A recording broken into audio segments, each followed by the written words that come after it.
Yes, of Yaya, so much the Gaya. Eat the Renegon TV, Navati Lane, Pisone Pukua. Peroma, a Pemalabu, Sura, Tijara Mape. Whatever the Pietane, a Pelare, Sure Pukua. The Renego are Lemba Pibian low. No, Mabibi Musura Chili. Piago, where Tipialia see what the day so we go where Dama Pibian Mulukor. Laya look over you. Taranego Pibian Hogu. Taranego Pibian Sura, Paya Congo, I am Pupi of Covera. There is a lot, no? Paya Lava Kula Chenwe, Tanda Pema, Luyi Bions. Yes, of Ya Conori with Jisubi. Chalo Covera Lemovu.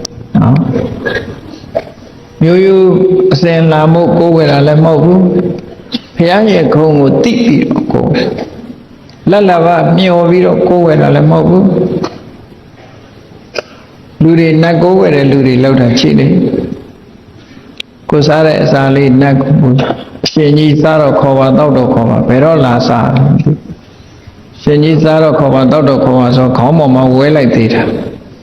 Where we do Denta. Denta Vido, Kulu Setayalu, Shenia Maro, Palochin, Siwari, Omio, Maza Biva. Loda Goa Loda, Doa Jesu Dena, the Lord Doa Jesu Den. Sheni Maba, so we are 8 neighbor to Malay, no? To Malay, the game Mamas, Dada 8, Piman Camden.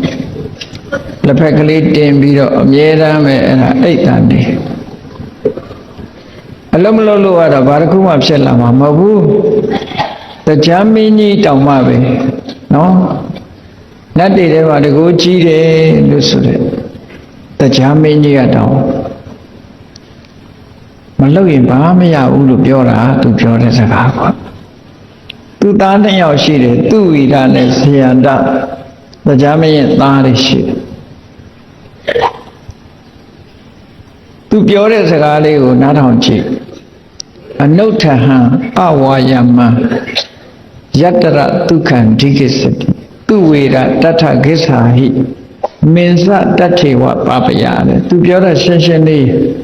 A note to answer. Tetra Chaja Malupene, Awayama, Majusa Bene.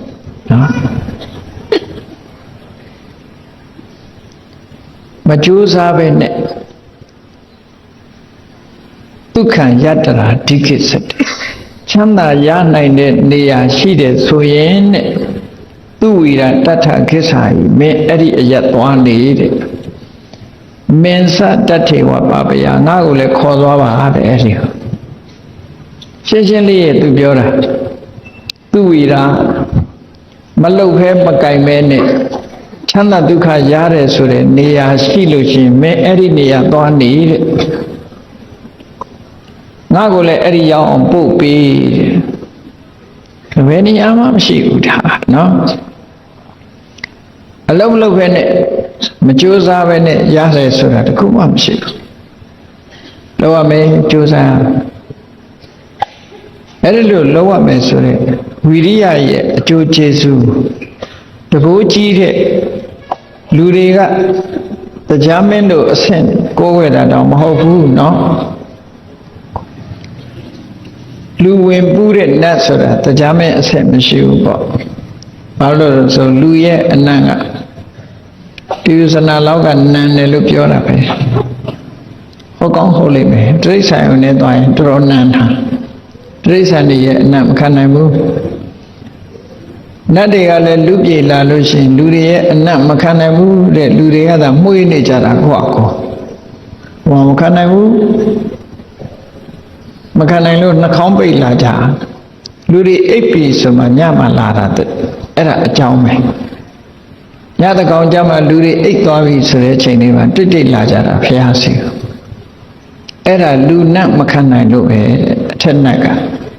A Kanagana Wimbuni no Luna Napeption, era Luna Kanai Naption. Erima Luna Makana net the Chaminulu, Madama တကူကြီးတဲ့နတ်တရားတောင်အလုံးလုံးရမယ်လို့သူသားကိုပြောတာမင်းမလုပ်ဖဲနဲ့ချမ်းသာဒုက္ခဆိုမရဘူးဆိုတော့ဒါအလွန်ရေးကြည့်တာပဲလုံးတင်လို့ထိုက်တာလုပ်ကိုလုပ်ရမယ်ဒါကြောင့်၅ပါးသီလစောင့်ထိန်နေဆိုတာသူနေတာထိန်တာမဟုတ်ဘူးလေဆိုပါတော့ခုနကတရားဝဲအစမှာပဏ္ဏတိပါတာဝေရမဏိသိက္ခာပရံသမာရိယမိတို့စောင့်တည်လိုက်တယ်စောင့်တည်လိုက်တာပမာဒါနစေရနာလို့ခေါ်တယ်ရှောင်ကျင်ပါမယ်လို့ခရီးကဝတ်ပြုလိုက်တာရှောင်ကျင်ပါမယ်ခရီးဝတ်ပြုထားတာပဲရှိတယ်အဲ့ဒီအချိန်လေးမှာရလိုက်တဲ့ကုသိုလ်ကပမာဒါနကုသိုလ်ပဲရှိတယ်တွေ့လိုက်ပြီဆိုရင်ကိုယ်လာကြိုက်လို့ဖတ်ခနဲ့ချင်းရိုက်လိုက်ပြီဆိုရင်တော့ခုနကရှောင်ကျင်ပါမယ်ဆိုတာဟာဖြတ်ပလိုက်တာနဲ့တူတူပဲအဲ့ကြသူကရှောင်လိုက်ရမှာအဲ့ဒီအချိန်ဆိုလိုတာကမာနတိပတ္တမှာရှောင်ပါတယ်ဆိုတကယ်ကျုံးလာပြီဆိုလို့ရှိရင်မလုပ်ဖဲနဲ့ရှောင်လိုက်ရမယ်အဲ့ဒီရှောင်တော့မှသူကဒါသီလခေါ်တာနော်အဲ့ဒီကြရင်တော့ဝိရတိလို့ခေါ်တယ်မာနတိပတ္တဝေရမဏိယစေရနာကိုလည်းသီလလို့ခေါ်တယ်ဝိရတိကိုလည်းသီလလို့ခေါ်တယ်မရှောင်ဘူးဆိုလို့ရှိရင်မရဘူးဒီကုသိုလ်ကနော်မရဘူးမရဘူးသူများဥစ္စာတွေ့တယ်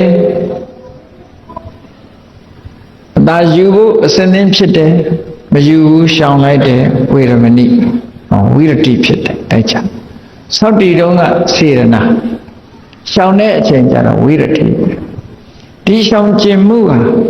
တာမန်ကုသိုလ်မဟုတ်ဘူးသီလကုသိုလ်ဒါနကုသိုလ်တွေပုံမြတ်တယ်လို့မြတ်စွာဘုရားဒီလိုဟောတယ်တန်ဖိုးခြင်းလည်းအလွန်ကွာခြားတယ်အလွန်ကွာခြားလို့သီလကုသိုလ်နဲ့ပြည့်စုံအောင်ကြိုးစားအထောက်ဖို့ဘုရားဘာသာဝင်ဖြစ်လာလို့ရှိရင်အ ਨੇ ဆုံး၅ပါးသီလလုံခြုံလာပဲကြုံတွေ့လာတိုင်းရှောင်ကျင်လိုက်တယ်သီလကိုမချိုးဖောက်ဘူးမချိုးဖောက်တာကိုနေ့စဉ်နဲ့အညာကိုယ့်ကိုဆန်းစစ်တယ်ငါပါဏာတိပါဒချိုးဖောက်တာရှိသလားအာရိဏဒါနကာမေတုမိစ္ဆာဆိုတာချိုးဖောက်တာရှိသလားချိုးဖောက်မှုမရှိဘူးဆိုလို့ရှိရင်စိတ်ထဲမှာကြည်နူးတယ်ဝမ်းသာတယ်အဲ့လိုကြည်နူးဝမ်းသာလာသည်ထိအောင်ကိုယ်သီလကိုပြန်တွေးရမယ်ကိုယ်သီလကိုပြန်တွေးမှသီလပို့အယောင်တက်လာပြီကုသိုလ်တွေကတိုးလာအနုဘုဆိုရင်မတိုးဝေကျေးဆိုတော့ကိုယ်အိမ်ထဲမှာမိခင်တက်တာတဲ့ထည့်ပြီးတော့တောက်ခတ်ထားလို့ရှင်ဝေ350ပဲမတိုးဘာလို့ကတော့အထာပြီးဆိုလို့ရှင်တော့သူတိုးနေတာအဲ့ဒါလို့ပဲသီလကပြန်မတွေးပဲနဲ့နေရင်တော့မတိုးဘူးတဲ့သူကအတိုးမရှိဘူးအဲ့တော့အတိုးမရှိတာကြိုက်သလားတိုးတာကြိုက်သလားကိုယ့်ကိုဆုံးဖြတ်ရမှာဒါနော်တိုးစေခြင်းတိုးတဲ့နည်းရှိတယ်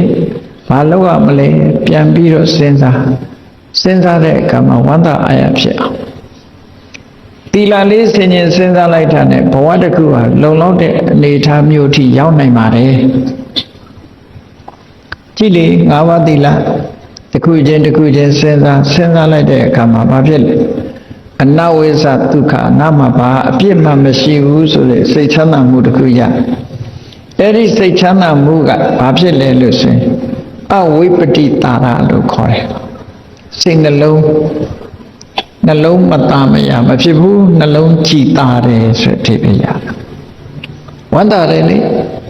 အဲ့ဒီနှလုံးကြည်တာမှုကိုအကြောင်းပြုပြီးတော့ပါမောဇ္ဇဆိုတဲ့ဝမ်းမြောက်မှုဖြစ်တယ်ဝမ်းမြောက်မှုကိုအကြောင်းပြုပြီးတော့ပီတိဆိုတာဖြစ်လာတယ်ပီတိကိုအကြောင်းပြုပြီးတော့ပတ္တတိလို့ဆိုတဲ့ကိုယ်ရောစိတ်ရောငြိမ်းအေးမှုဖြစ်လာတယ်ပတ္တတိဆိုတဲ့ကိုယ်ရောစိတ်ရောငြိမ်းအေးမှုကိုအကြောင်းပြုပြီးတော့ဒုက္ခဆိုတဲ့စိတ်ချမ်းသာမှုတွေရလာစိတ်ချမ်းသာမှုကိုအကြောင်းပြုပြီးတော့ဘာဖြစ်လဲတမာတိစိတ်တည်ငြိမ်လာတယ်တည်ငြိမ်မှုရစိတ်တည်ငြိမ်မှုကိုအကြောင်းပြုပြီးတော့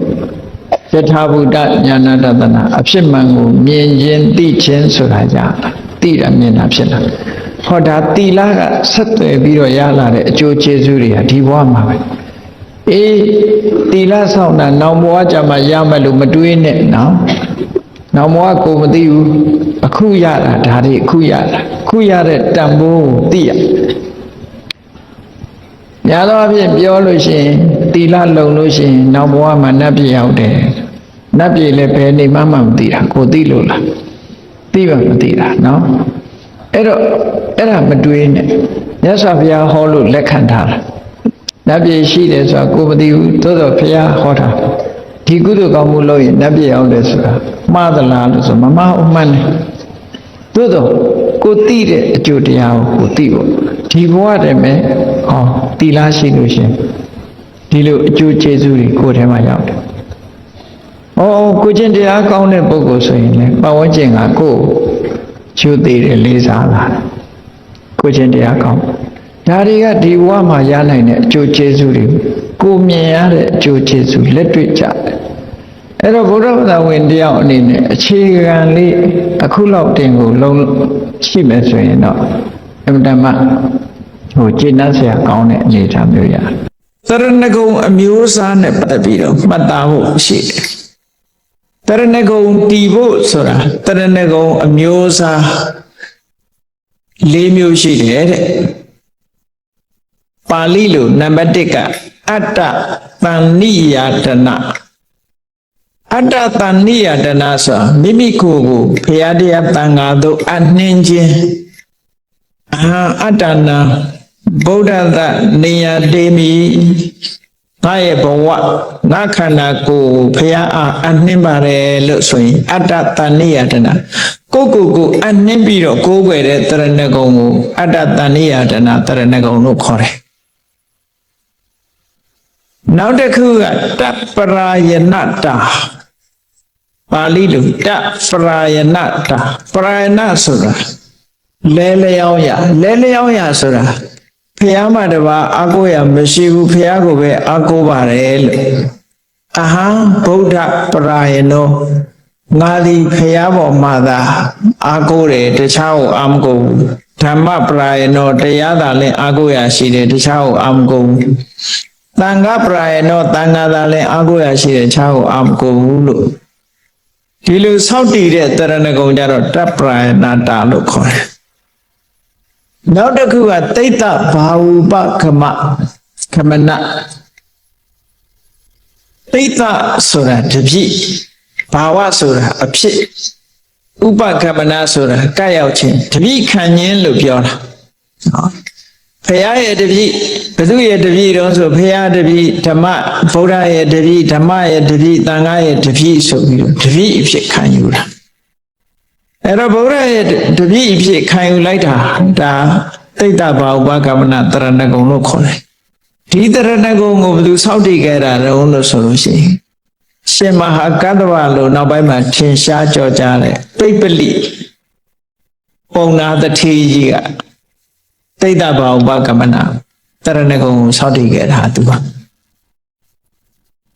အဟံဗုဒ္ဓတအန္တိဝတိကောငါဖရာရဲ့တပည့်ပဲဘုသူရဲ့တပည့်မှာမခံဘူးငါဆရာဖရာပဲလို့ဒီလိုလက်ခံနောက်တစ်ခုကျတော့နောက်ဆုံးတစ်ခုကျတော့ပฏิပါတဆိုတာလက်အုပ်ချီတာတို့ရှ िख ိုးတာတို့အယူသေးပေးတာဘယ်သူမှဘယ်ဖရာကိုမှလက်အုပ်ချီခြင်းအယူသေးပေးခြင်းရှ िख ိုးခြင်းဆိုတာမလုပ်ဘူးဒီဗုဒ္ဓဓမ္မသံဃာကိုသာလည်းလက်အုပ်ချီခြင်းအယူသေးပေးခြင်းရှ िख ိုးခြင်းလုပ်မယ်လို့ကိုယ်စိတ်ကိုဆုံးဖြတ်ထားပြီးတော့ကိုယ်ွယ်တာအယူသေးပေးတာဒါပဏိပါဒလို့ခေါ်တယ်အဲ့ဒီလိုပဏိပါဒလုပ်တဲ့အခါမှာအမျိုးမျိုးရှိသေးတယ်တရဏဂုံတီမတီဆိုတာနဲ့ပတ်သက်ပြီးပြောမယ်ဆိုလို့ရှိရင်ဖရာကိုယုံကြည်ကိုးကွယ်တယ်ဆိုတဲ့နေရာမှာလတ်လဘလိုခြင်းလို့ဖရာကိုကိုးကွယ်တာလားဆရာသမားဖြစ်လို့ဖရာကိုကိုးကွယ်တာလားဆွေမျိုးတော်လို့ဖရာကိုကိုးကွယ်တာလားအေးမကိုးကွယ်ဘူးဆိုရင်ပတ်ဝန်းကျင်ကကိုယ်ကဲ့ရဲ့ရှုတ်ချမှမှုကြောက်လို့ကိုးကွယ်တာလားဟော ဒီလိုရှိတယ်အကယ်၍အဲ့ဒီလိုမဟုတ်ဘဲနဲ့မြတ်စွာဘုရားရဲ့ခုံတော်တွေကိုသိပြီးတကယ်မြင့်မြတ်တဲ့ပုဂ္ဂိုလ်ပါပဲဆိုတဲ့ရည်ရွယ်ချက်နဲ့ကိုးကွယ်မှတရဏဂုံတည်တယ်တဲ့တရဏဂုံယူပြီးမဲ့လို့ယူတိုင်းမတည်ဘူးလို့ဆိုတာဒက္ခိနေယတကယ်ကိုမြင့်မြတ်တဲ့ပုဂ္ဂိုလ်တူအနေနဲ့ကိုးကွယ်မှတရဏဂုံတည်တယ်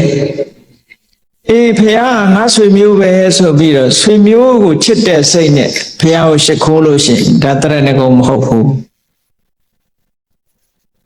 ကိုအမျိုးကိုကဘာမသိညာမသိဒီဖះပဲကိုးကွယ်တယ်ဆိုတော့အမျိုးရိုးလိုက်မိယိုးဖလာပေါ့အဲ့လိုမိယိုးဖလာကိုးကွယ်ရင်လည်းပဲတရဏဂုံအစစ်မရဘူးညာတိကုလအာစာရဆရာအနေနဲ့ကိုးကွယ်လို့ရှိရင်လည်းပဲဟုတ်လားအာစရိယအနေနဲ့ကိုးကွယ်လို့ရှိရင်လည်းမရဘူးဘယ်ရကြောက်လို့မကိုးကွယ်ရင်မင်းကိုးကွယ်ရမယ်မကိုးကွယ်ရင်ဘာလုပ်မယ်ညာလုပ်မယ်ဆိုရင်ကြောက်လို့ကိုးကွယ်တာဆိုရင်လည်းပဲတရဏဂုံမတည်ဘူးတဲ့ဒါကြောင့်ပဏိပါဒဆိုတဲ့ဒီကိုအလေးအမြတ်လက်အုပ်ချခြင်းရှိခိုးခြင်းဆိုတဲ့ဒီအမှုတွေကိုပြုတယ်လို့ဆိုတဲ့နေရာမှာမြင့်မြတ်တဲ့ပုဂ္ဂိုလ်တူအနေနဲ့လုံးမှတရဏဂုံတရားရောက်တယ်လို့ဒီလိုစာပေကျမ်းဂန်မှာဆိုထားတယ်တခါအဲ့ဒီတရဏဂုံနဲ့ပတ်သက်ပြီးတော့မှတ်เสียနော်အဲ့ဒီလောကီတရဏဂုံဟာပြည့်ပြည့်စုံစုံဖြစ်ဖို့အတွက်လိုအပ်တာတွေရှိတယ်မပြည့်မစုံတဲ့ပဏိပါဒတရဏဂုံဟာတရဏဂုံပြီးပြင်းမဖြစ်ဖို့ရတဲ့အကြောင်းတရားတွေရှိတယ်တရဏဂုံရဲ့အရှိန်ဝါကိုချဆင်းစေတတ်တဲ့အကြောင်း၃မျိုးကဘာလို့ဆိုအညာနာနားမလဲတာတခုမသိဘူးဘယ်လိုကိုးဝယ်ရမယ်ဆိုတာမသိဘူးနော်တန်တရားဟုတ်မဟုတ်ကလားဘုရားဆိုတာဟုတ်မဟုတ်ကလားဆိုရယ်မယုံတယုံနဲ့ကိုးဝယ်တာနောက်တစ်ခုကမိစ္ဆာညာနာမှားယွင်းတဲ့အတွေးတွေအမြင်တွေနဲ့ကိုးဝယ်တာအဲ့ဒါဆိုလို့ရှိရင်ဒီတရဏဂုံဟာယော့နေပြီးတော့သွားလိမ့်မယ်ဒါကြောင့်အသိဉာဏ်လည်းရှိရမယ်တန်တရားလည်းကင်းရမယ်မှန်ကန်တဲ့ဉာဏ်အမြင်နဲ့ပြည့်စုံရမယ်မှန်ကန်ကန်မြင်နိုင်ရမယ်လို့ဒီလိုဆိုတာ